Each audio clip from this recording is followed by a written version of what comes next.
I am Doruk of She Passed Away. We are a dark wave post-punk band, active since 2009. And we've been touring internationally since 2013. Our main influences are 80s bands of post-punk and dark pop. Well, these are all very blurry lines, of course.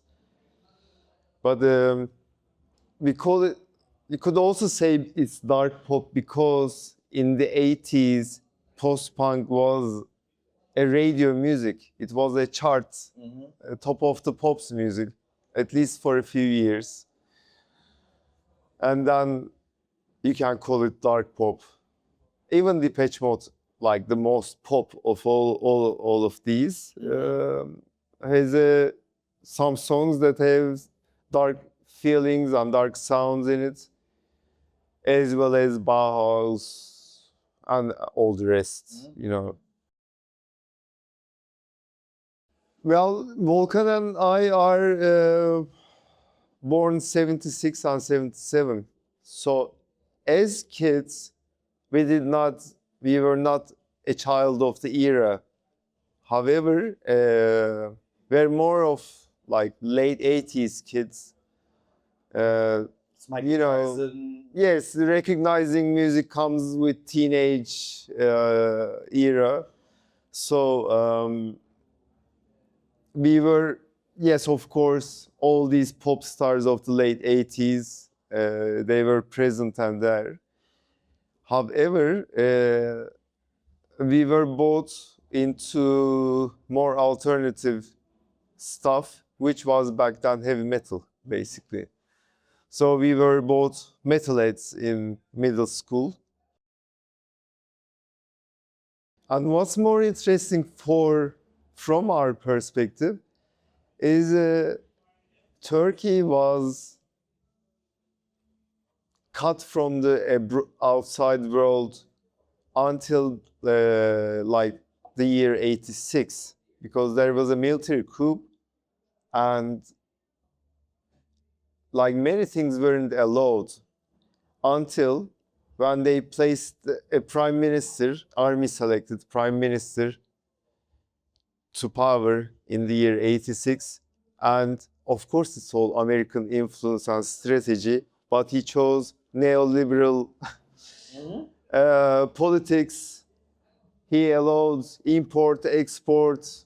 He opened Turkey to the world. I mean, back in the day, like when my first cassette that I bought, my personal choice of music was a Manowar album, King of Metal, something like that. The shop that I bought this from is still open. And it's like back in the day, until even like for maybe 2 decades. Okay, I don't want to exaggerate, but maybe until like late 90s, the music that the source of music, since internet didn't exist, was record shops, which mostly would make a tape copy of the vinyl, because we couldn't afford the vinyl, obviously, and they didn't have so many copies for sale anyway. Like they had 1 copy of whatever, and most of that music being late 70s Pink Floyd and stuff like that, to Can or, you know, all the psychedelic and outcast later pop music. This was the only source of, so consuming music was a very different methodology. It was a very different habit back then. You obtain a cassette, an album, and you listen to it until the tape is completely destroyed. It would be closing your eyes and listening to the music fully, like taking it in rather than skipping after 2 minutes of the song or whatever. If some song, an album, kids nowadays, they don't listen to albums, but okay, a song, if it catches you, then close your eyes, take it in completely, look it up, understand where it's coming from, who made it, what were the influences, like dig it to make sense of it. A friend sent me an essay a few months ago, and the essay was essentially saying that AI is the new punk tool, a DIY tool for people who doesn't know how to make music. So you can basically be a prompt master and use AI to make music, but with the attitude of a punk.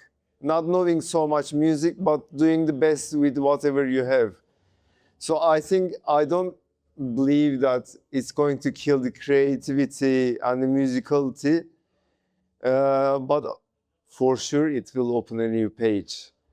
I'm sure we will hear some new kids using this tool very creatively and, making the best of it.